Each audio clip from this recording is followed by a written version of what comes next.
태아랑 진주도 이렇게 나오니까 좋지? 네. 태아는 입시 앞두고 있지만 이렇게 놀 땐 놀아줘야지 그림도 더 잘 그려지지. 진주도 애들 가르친다고 고생했으니까 오늘은 푹 쉬지? 원장님이 니들을 위해서 특별히 잡은 일정이니까 1박 2일 동안 스트레스 팍팍 풀고 가자. 우와, 진짜 좋다. 아.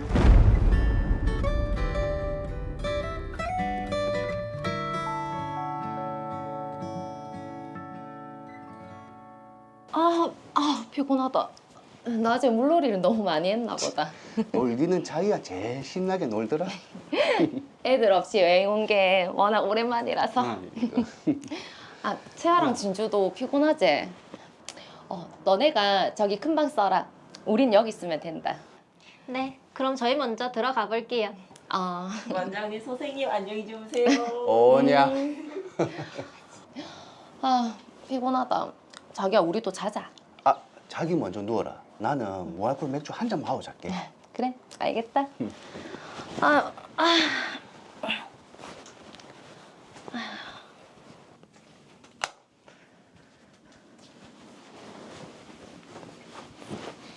진주 언니, 바로 잘 거야?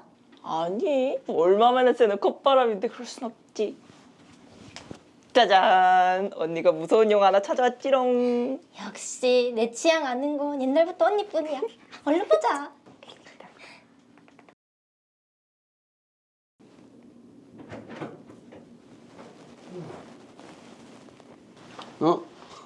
니들 아직 안 자나? 저희 영화 보고 자려고요. 선생님도 보실래요?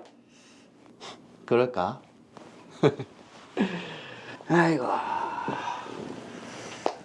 이 영화 볼 때는 까자가 있어야 되는데 막내인 채아가 좀 갖다 줄래?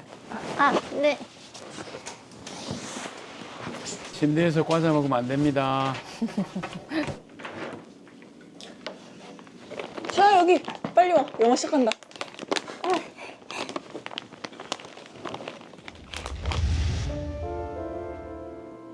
진주 언니 잠들었네. 오늘 많이 피곤했나 보다. 그 채아는 마저 보고 잘 거지? 네, 이런 건 보다 끊기면 계속 생각나거든요. 그래.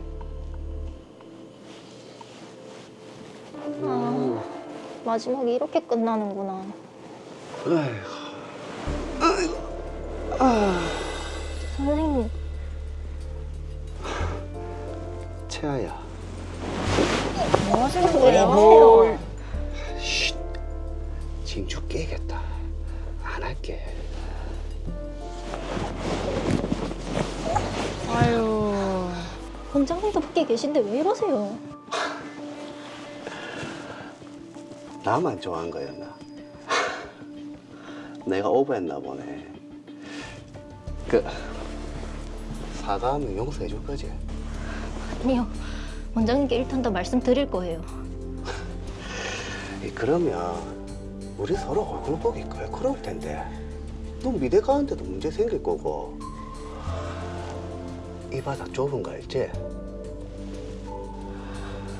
진주도 자고 있어서 아무 상황도 모르는 것 같고 이 증거도 없는데 잘 생각하자 채아야.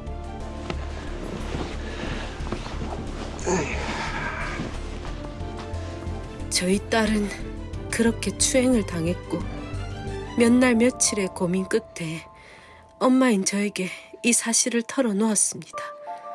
하지만 채아야, 우리 남편 그런 사람 아니다. 아니, 막말로 뭐가 아쉬워서 여고생한테 그런 짓을 하겠노?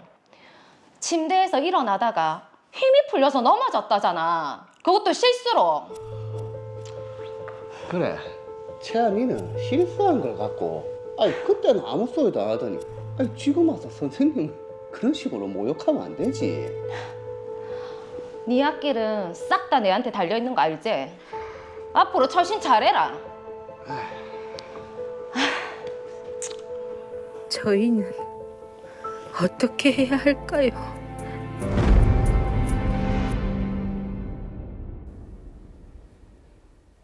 네, 그러게나 말입니다. 이게 누구에게 말도 못하고 지금 채아 양과 가족들이 큰 고통에 시달리고 있는데요. 자, 박보영 변호사님 어떻게 보셨습니까? 네, 가족 모두 힘드실 것 같습니다. 미성년자인 김채아 양이 미대 입시를 앞두고 열심히 학업에 집중해야 할 시기에 믿었던 선생님으로부터 성폭행을 당한 상처도 큰데 오히려 거짓말까지 하면서 2차 가해를 하고 있는 강지훈 씨 행동은 비난받아 마땅해 보입니다. 네. 자, 지금 뭐 본인의 잘못을 제대로 인정하지도 않고요. 사과도 하지 않았고 오히려 협박까지 하고 있는 그런 상황인데 자, 이럴 경우에 채아 양 가족이 어떻게 대처를 하면 좋을까요? 강지훈 씨의 행동은 형사적으로 강제추행죄에 해당하고 민사적으로 불법 행위에 해당할 것으로 보입니다. 김채아 양 가족은 먼저 강제추행죄로 형사 고소를 하고 수사 절차를 거쳐 혐의 인정 후 법원에 기소가 되면 민사소송을 통해 손해배상 청구를 하는 것이 효과적입니다. 네. 그렇게 해야 이미 발생한 피해를 회복하고 추가적으로 발생할 수 있는 피해를 예방할 수 있을 것으로 보입니다. 일단 뭐 법적으로 대처를 할 수 있다니까 다행이긴 한데, 근데 보통 저희들이 이 프로그램 하면서 형사소송과 민사소송을 동시에, 그러니까 병행해서 진행을 하라고 말씀을 많이 하시는데, 네네. 이번 건 같은 경우에는 형사소송을 하고 그 결과에 따라 민사소송을 진행하자 이렇게 얘기하시는 것 같은데 이유가 있습니까? 네, 있습니다. 바로 형사고소와 민사소송을 병행해서 진행하는 것도 가능하지만 성폭력 사건의 경우 범행 자체가 가해자와 피해자 사이에 은밀하게 발생하는 특성상 피해자의 진술 증거 외에 객관적인 증거를 찾기 힘들기 때문에 바로 민사소송을 제기하는 경우 불법 행위에 대한 입증 책임을 지는 원고, 즉 피해자에게 불리할 수 있기 때문입니다. 자, 강제추행죄로 먼저 이제 고소를 해야 된다고 말씀을 하셨는데 이게 강제추행에 해당을 하는지 아닌지 그 성립 요건을 먼저 좀 알아두면 좋을 것 같아요. 네, 형법 제298조는 폭행 또는 협박으로 사람에 대하여 추행을 한 자를 강제추행죄로 처벌한다고 규정하고 있는데요. 네. 이때 폭행 또는 협박은 상대방의 한 거를 곤란하게 할 정도일 것을 요하지 않고 상대방의 신체에 대해 불법한 유형력을 행사하거나 일반적으로 보아 상대방으로 하여금 공포심을 일으킬 수 있을 정도의 해악을 고지하는 것이면 충분하다는 것이 2023년 선고된 대법원 전원합의체 판결의 입장입니다. 자, 이게 종전보다 강제추행이 좀 쉽게 인정된다 이렇게 보면 되는 건가요?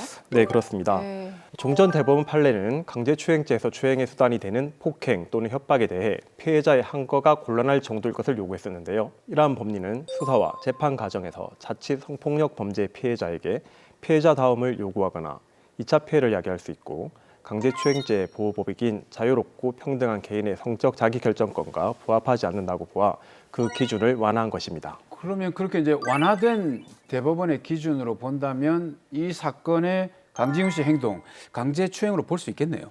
네, 강제추행에 해당할 것으로 보입니다. 네. 강제추행죄는 상대방에 대하여 폭행 또는 협박을 가한 뒤 추행 행위를 하는 경우뿐만 아니라 폭행 행위 자체가 추행 행위라고 인정되는 이른바 기습추행도 포함합니다.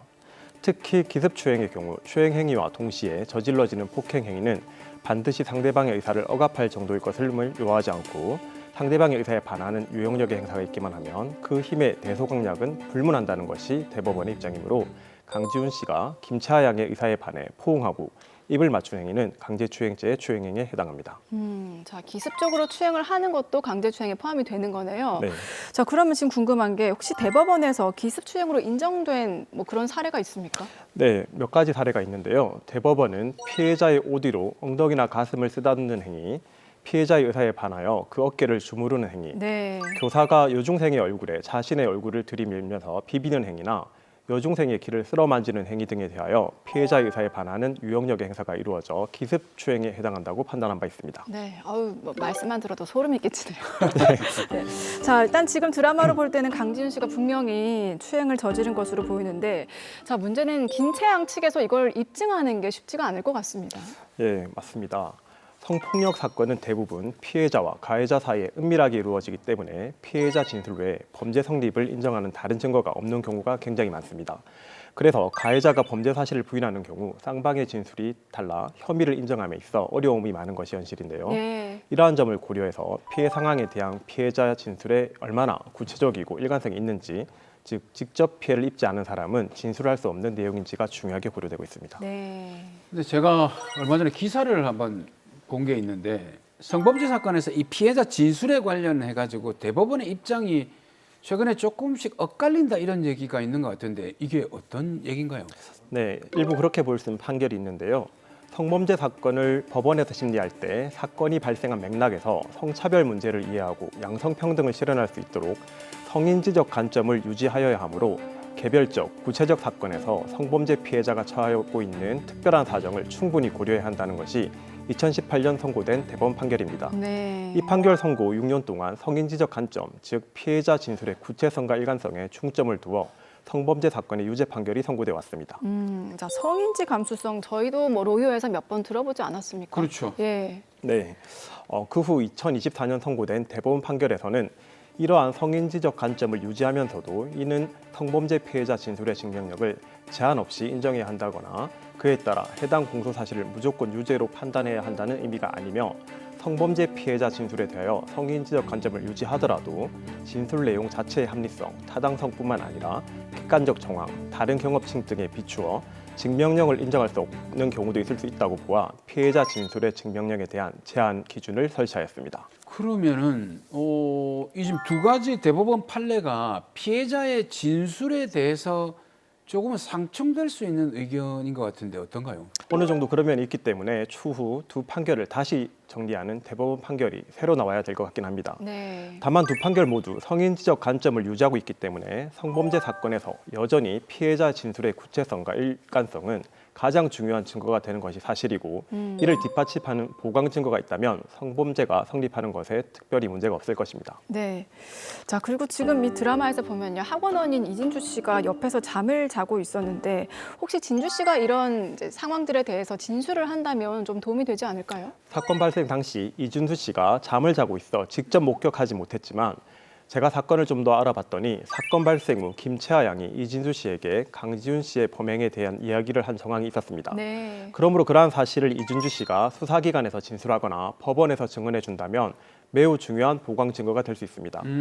그 외에 김채아 양이 피해 사실을 부모님이나 다른 친구에게 얘기한 사정, 일기장에 기재한 사정, 챗GPT의 피해 상황에 대해 어떻게 대처할지를 물어본 사정 등도 입증 취지의 중요한 보강 증거가 될 수 있습니다. 자, 그런 정황 증거들을 제출해서 만약에 강지훈 씨에게 강제추행죄가 성립이 된다면 처벌 수위는 어느 정도입니까?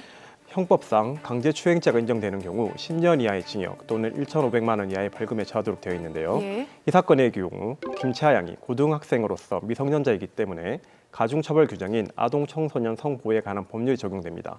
이에 따르면 2년 이상의 유기징역 또는 1천만 원 이상 3천만 원 이하의 벌금에 처하도록 되어 있습니다. 자, 그리고 지금 이 사건이 벌어진 이후에 채아 양의 대학 입시를 빌미로 협박이 또 이루어진 것 같거든요. 네네. 이 부분은 어떻게 봐야 될까요? 강지훈 씨는 강제추행 사실을 은폐하기 위해 미성년자인 김채아 양의 입시를 방해하겠다며 해악을 고지하고 있는데요. 심리적으로 미성숙한 미성년자에게 공포심을 일으킬 목적으로 통고한 행위이므로 형법상 협박죄에 해당할 것으로 보입니다. 다만 윤미영 씨의 경우 남편인 강지훈 씨의 거짓말을 사실로 믿고 김채아 양에게 협박하고 있는 것으로 보이므로 공동정범으로는 처벌되지 않을 가능성이 있습니다. 네. 또 하나 좀 중요하게 짚어봐야 될 부분이 제가 좀 조사를 해보니까 이 사건이 일어나고 난 이후에 이 가족들이 굉장히 큰 피해를 보고 있거든요. 그렇죠. 2차 가해라고 할 수 있을 정도로 강지훈 씨가 악의적인 소문을 퍼뜨리는 등의 네. 여러 가지 좀 힘든 일들을 많이 겪고 있는데 이런 지속적인 괴롭힘도 역시 좀 증거로 남겨야 되지 않을까요? 네, 굉장히 좋은 의견이신데요. 강지훈 씨의 범행으로 김채아 양이 1차 피해를 당한 후 이를 은폐하기 위한 협박 등으로 김채아 양과 그 가족이 2차 피해를 당하고 있기 때문에 심리적으로 매우 불안하고 고통스러운 상황입니다. 이러한 심리적 상태를 정신과에 가셔서 진료와 치료를 받고 진단서를 발급해 증거로 사용한다면 민형사 절차에서 중요한 증거가 될 수 있습니다.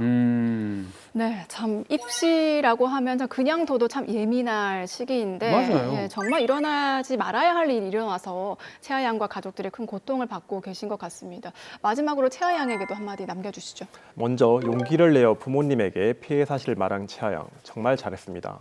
이런 사실은 혼자 해결할 수 없기 때문에 하루빨리 주변 사람들에게 도움을 요청해 해결할 수 있고 추가적인 피해를 막을 수 있습니다. 일단 강지훈 씨를 상대로 강제추행으로 형사고소를 하면서 경찰에 접근 및 연락 금지를 요청하시고 정신과에 가셔서 심리치료를 받고 그 진단서를 발급받으시기 바랍니다. 그리고 형사건으로 기소가 되면 민사소송을 통해 손해배상 청구를 진행하는 것을 추천드립니다.